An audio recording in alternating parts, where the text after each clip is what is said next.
سیدنا حسین علیہ السلام کا سر مبارک جب نیزے پر چڑھایا گیا تو اس سے تلاوت قرآن کی آواز آ رہی تھی، کیا یہ بات درست ہے؟ جھوٹ کوئی نہیں ہے، سب کہانی ہے۔ اگلا سوال ہو گیا کہ جناب یہ بھی کسے کہانیاں ہیں کہ امام علی مقام کے سر انور نے نیزے پہ قرآن پڑھا ہے؟ سبحان اللہ کی آواز آنی چاہیے۔ اس کا میں آج تحقیقی جواب دینے لگا ہوں۔ پہلی بات تو یہ ہے کہ یہ جو انکار ہے اس کی وجہ کیا ہے؟ کیا یہ کہنا چاہتے ہو کہ ایسا ہو نہیں سکتا؟ تو یہ اگر یہ کہتے ہو کہ ایسا ہو نہیں سکتا تو تمہارے یہ جو کہنا ہے ایسا نہیں ہو سکتا، اس لیے کہ یہ قرآن و سنت سے ثابت ہے کہ ایسے بھی اللہ والے ہوئے ہیں کہ مرنے کے بعد، شہادت کے بعد جنہوں نے کلام بھی کیا ہے، قرآن بھی پڑھا ہے۔ سبحان اللہ کی آواز آنی چاہیے۔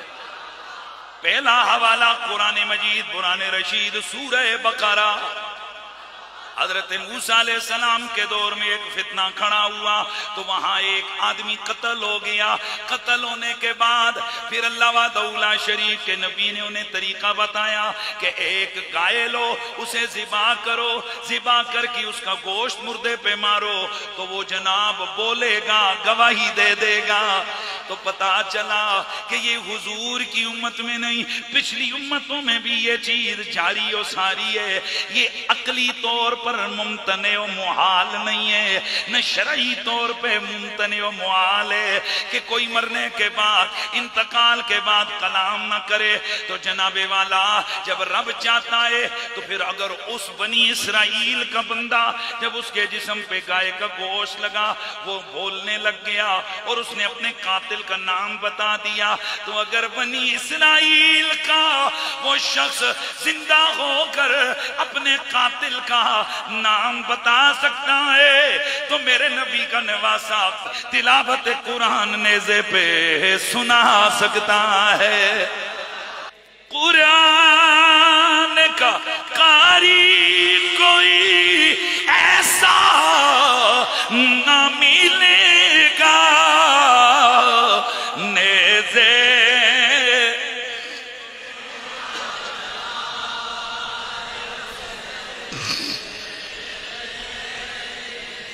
اللہ اللہ۔ یہ سوال ہو گیا تھا کہ یہ مرنے کے بعد، شہادت کے بعد، وصال کے بعد یہ قرآن کیسے پڑھا جا سکتا ہے؟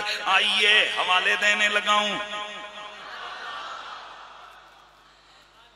طبرانی کبیر میں یہ روایت موجود ہے، طبرانی اوسط میں بھی موجود ہے، دلائل النبوہ للبیہقی میں بھی موجود، امام ابن کثیر البدایہ میں اس کی سند کو صحیح قرار دیتے ہیں، اور پھر مجمع الزوائد میں بھی موجود، معرفت الصحابہ ابی نعیم میں بھی موجود، یہ امام بخاری کی تاریخ صغیر میں بھی موجود، تہذیب الکمال المزی میں بھی موجود، خلاصۃ التہذیب تہذیب الکمال میں بھی موجود۔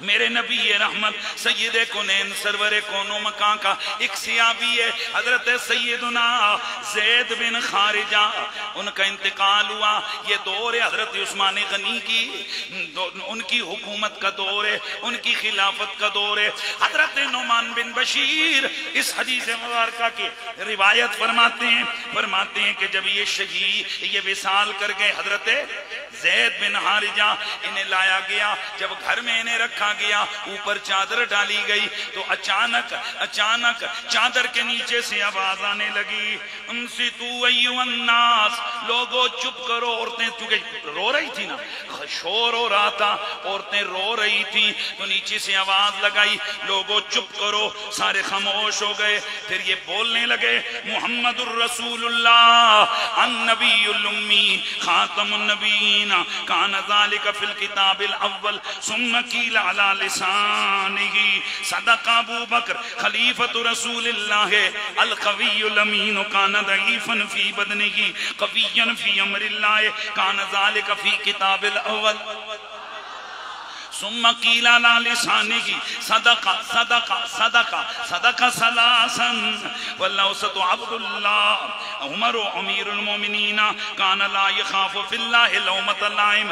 یعنی مختصر یہ کہ حضرت سیدنا زید بن خارجہ نے وصال کے بعد، یہ سند صحیح روایت میں موجود ہے، بعد از وصال حضرت زید بن خارجہ نے کلام کیا.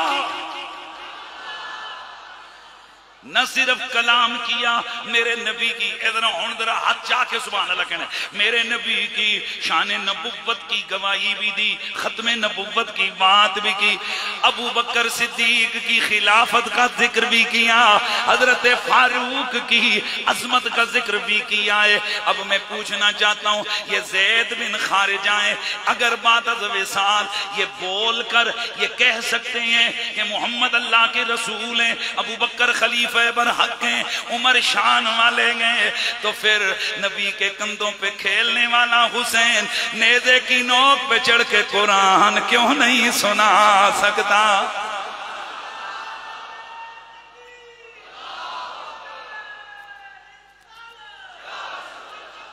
آگے بڑھیے آگے بڑھیے. مصنف ابن ابی شیبہ میں صحیح السند روایت ہے، بہقی نے امام بہقی نے دلائل النبوہ کے اندر یہ روایت ذکر کی ہے، اور 4 مختلف حوالوں سے 4 حدیثیں موجود ہیں. حلیۃ الاولیاء میں امام ابو نعیم نے لکھا ہے، ایک مشہور تابعی ہے حضرت مسعود بن حراش رضی اللہ تعالی عنہ، یہ تابعی ہیں، یہ ربعی بن حراش جو مشہور تابعی ہیں، یہ ان کے بھائی ہیں. حضرت مسعود بن حراش بعد از وصال انہوں نے قرآن بھی پڑھا، قرآن کی آیتیں بھی پڑھی، اور انہوں نے مرنے کے بعد کلام بھی کیا.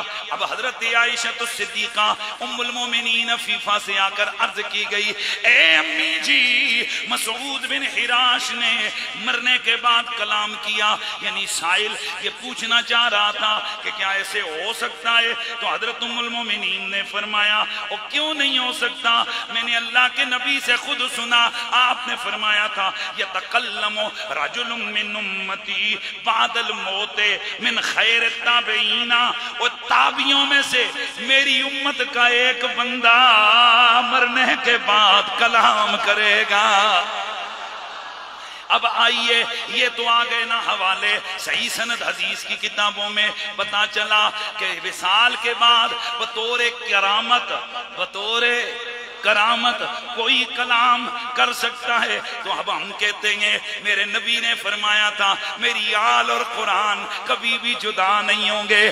اب یہ معاملہ پہنچ گیا دمشق کے اندر، آگے آگے نیزے پر میرے آقا حسین ابن علی کا سر انور گئے، اور یہ قافلہ قیدی بنا کر لے جایا جا رہا ہے، جس میں سیدہ زینب بھی ہیں، میری آقا امام علی مقام کے بیٹے امام زین العابدین بھی ہیں، دیگر خواتین بچے بھی موجود ہیں. یہ قافلہ جا رہا ہے دمشق کے بازاروں میں، آگے آگے قرآن کا قاری قرآن کی تلاوت کر رہا ہے، یہ تاثر دینے کے لیے کہ ہم نے قرآن کے مطابق جو کیا وہ کیا. اور یہ باغیوں کا قافلہ ہے.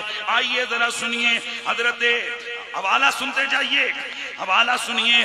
امام ابن عساکر نے تاریخ دمشق میں لکھا ہے، الوافی بالوفیات کے اندر امام سفدی نے لکھا ہے، خصائص کبریٰ میں امام سیوطی نے لکھا، فیض القدیر کے اندر امام مناوی نے لکھا، سبل الہدی والرشاد کے اندر امام صالح شامی نے لکھا، شرح زرقانی کے اندر امام زرقانی نے لکھا. حدیث سنیے، حضرت منہال بن عمر وہ فرماتے ہیں وَأَنَا وَاللَّهِ رَأَيْتُ رَأْسَ الْحُسَيْنِ ابن علی، اللہ کی قسم میں نے دمشق کے بازار میں حسین ابن علی کے سر کو دیکھا. حین حملا، یہ اس وقت کہ جب وہ نیزے پہ بلند تھا، وہ بین یدی راس رجل یقرأ سورۃ الکہف، ان کے آگے آگے ایک آدمی قرآن کی سورۃ الکہف کی تلاوت کر رہا تھا، یہاں تک کہ جب اس نے پڑھا ام حسبت ان اصحاب الکہف والرقیم کانوا من آیاتنا عجبا. فَأَنْتَلَكَ اللَّهُ الرَّاسَ بِلِسَانِ ضَرَبَ۔ حضرت منہال بن عمرو فرماتے ہیں کہ میں نے اپنے کانوں سے سنا کہ اللہ نے سر حسین کو بولنے کی طاقت دی، اور آواز آئی الاعجب من اصحاب الکاف قتلی وحملی، میرا سر کاٹنا اور اسے نیزے پہ بلند کرنا یہ تو اصحاب کہف سے بھی زیادہ عجیب تر بات ہے۔ اسی کے اندر، اسی تاریخ دمشق کے اندر موجود ہے، حضرت سلمہ بن کہیل فرماتے ہیں رأیت رأس الحسین بن علی علی القنا وهو يقول فسيكفيكهم الله وهو السمیع العلیم۔ میں نے اپنے کانوں سے سر انور حسین سے قرآن کی یہ تلاوت سنی، وہ پڑھ رہے تھے فَسَيَكْفِيكَهُمُ اللَّهُ وَهُوَ السَّمِيعُ الْعَلِيمُ۔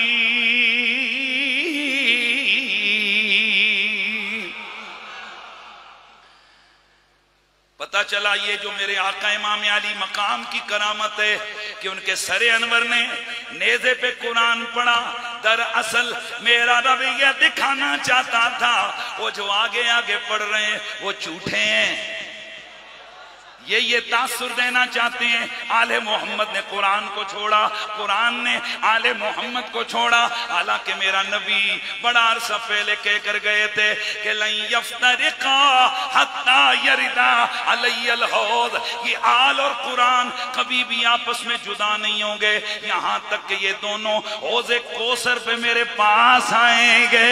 حسین ابن علی نے قرآن نیزے کی نوک پہ پڑھ کے سنا کر یہ بتا دیا کہ ہم کل بھی قرآن والے، ہم آج بھی قرآن والے، ہم قیامت میں بھی قرآن والے ہوں گے۔ تو پھر آواز آنی چاہیے نہ کہ نیزے پہ سنایا، مزہ نہیں آیا، مجھے مزہ نہیں آ رہا، آواز آنی چاہیے قرآن کا قاری کوئی ایسا نہ ملے گا، نیزے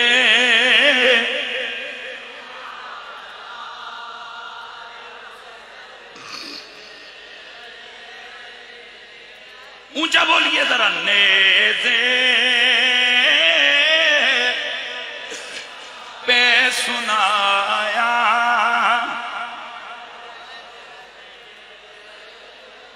میں نے ابھی بیان کیا کہ جب امام علی مقام کی شہادت ہوئی آسمان سرخ ہو گیا، خون برسنے لگا، سورج کو گرہن لگ گئی اور دیگر بڑے بڑے عجیب اس وقت منظر دنیا نے دیکھے۔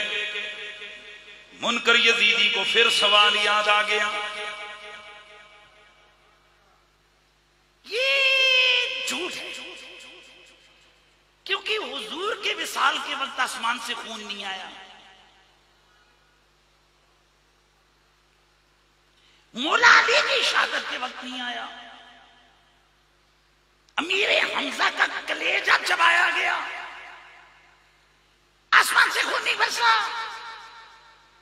تو حسین ابن علی کی شہادت پر کیوں برسا؟ اس کا پہلے جواب تو یہ کہ عقل دے ٹکوسلے تھے، نہیں چلتے۔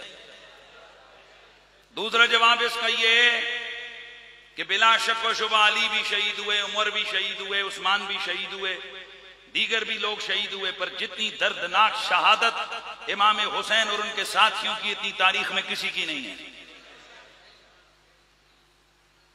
وہ شہید ہوئے، ضربیں لگیں، شہید ہو گئے، اور یہ جو کچھ آپ سن رہے ہو، آپ نے پڑھا ہے، ان کے جسموں پر نیزے، امام سیدنا عثمان غنی بھی شہید ہوئے، ظلم کے ساتھ ان کو بھی شہید کیا گیا، لیکن ان کے جسم پہ کم از کم گھوڑے نہیں دوڑائے گئے، ان کے سر کو نیزے پہ اٹھا کر یوں گلیوں میں نہیں پھیرایا گیا، ان کی نسل، ان کی خاندان، ان کی خواتین کو یوں قیدی بنا کر کوڑے نہیں مارے گئے۔ تو پھر مجھے کہنے دو، چونکہ یہ سب سے دردناک معاملہ ہے اس لیے ایسا ہونا قرین قیاس ہے، لیکن اگر یوں آپ عقل کے ٹکوسلے چلاتے ہو کہ اگر یوں ہوتا تو پھر حضور کے وقت ہوتا، اگر یوں ہوتا تو پھر فلاں وقت ہوتا، تو آئیے پھر میرا بھی ایک حوالہ ہے، جلدی جلدی سبحان اللہ، وقت کافی ہے۔ بتاؤ حضور سید عالم کے ساتھ چچا حضرت امیر حمزہ زیادہ شان والے ہیں یا بعد والے دیگر صحابہ زیادہ شان والے ہیں؟ بولو. حضرت امیر حمزہ زیادہ شان والے نا.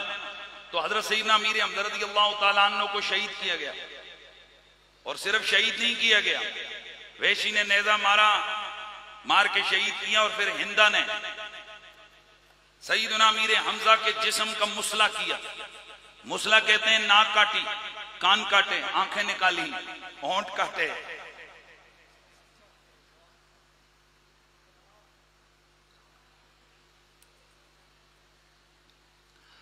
پھر پیٹ چیرا,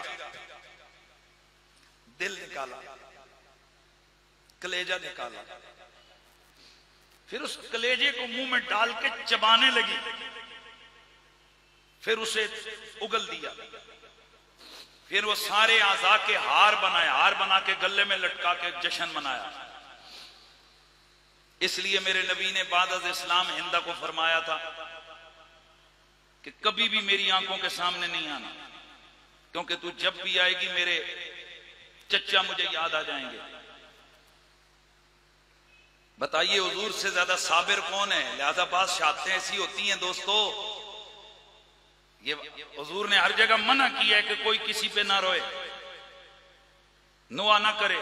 امیر حمزہ کیا وصال ہوا تو میرے نبی نے فرمایا کہ کیا ہوا ہے, کیا میرا چاچا اس قابل نہیں تھا؟ مفہوم حدیث ہے کہ جس پر رویا جائے. آج عورتیں کیوں نہیں روتی ہیں؟ خدا گواہ ہے جو حضور کے پیارے ہمیں ان سے پیار ہے. اس دل کے اندر جن لوگوں کی محبت رچی بسی ان میں ایک حضرت امیر حمزہ بھی ہیں, کیونکہ حضرت امیر حمزہ حضور کے بہت دل کے قریب تھے. حضور ان کو یاد کر کر کے روتے تھے.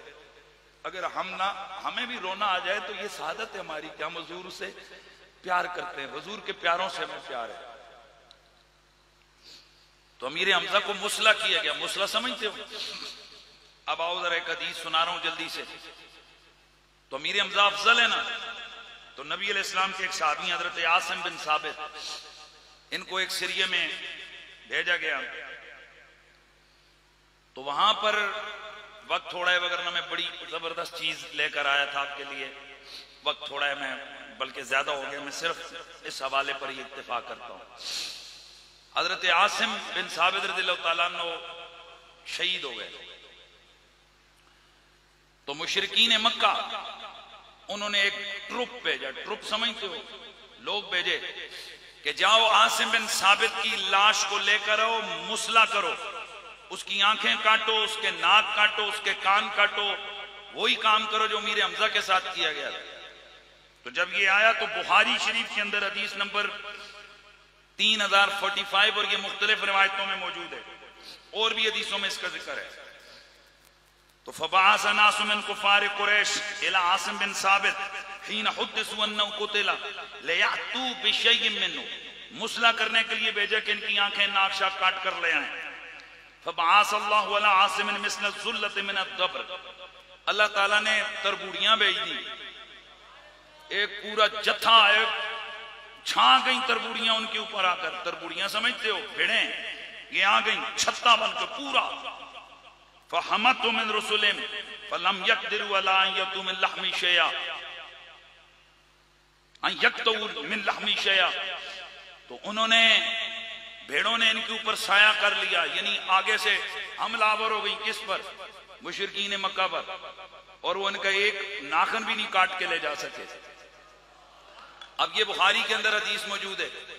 تو جس طرح یہ کہا جاتا ہے جی کہ اگر آسمان سرخ ہونا ہوتا تو حضور پہ ہوتا, فلانے پہ ہوتا, تو ہم سوال پوچھنا چاہتے ہیں کہ عاصم بن ثابت حضور کا زیادہ پیارا اور قریبی ہے یا حضرت امیر حمزہ زیادہ قریبی ہیں؟ حضرت امیر حمزہ زیادہ قریبی ہیں. تو بخاری کی حدیث میں تو یہ موجود ہے کہ حضرت عاصم بن ثابت کو اللہ تعالیٰ نے بچایا دشمنوں کی دست برس سے, اور ان کے جسم کو مسلح ہونے سے بچایا. تو سوال یہ پیدا ہوتا ہے کہ امیر حمزہ کو کیوں نہیں بچایا؟ بھائی سوال یہ ہے نا کہ امیر حمزہ کو کیوں نہیں بچایا؟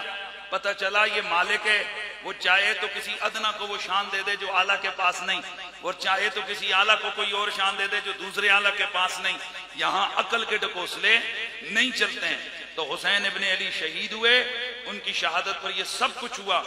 یہ آسمان سے خون برسا، اور صرف یہی نہیں ہے، اور بہت کچھ ہوا جو کہ تاریخ، سیرت اور حدیث کی کتابوں میں موجود ہے۔ ان چیزوں پر اعتراض صرف ناسبی الطبع یزیدی قسم کے لوگ اس کے اوپر اعتراض کر کے دراصل لوگوں کے دلوں سے اہل بیت کی عظمت اور اہمیت کو ختم کرنا چاہتے ہیں۔ لیکن انشاءاللہ جب تک ہمارے جسموں میں جان ہے، ہم بولنے جوگے ہیں، تو ہم ان کی عظمت و شان کا دفاع کرتے رہیں گے۔ وآخر دعوانا ان الحمدللہ رب العالمین۔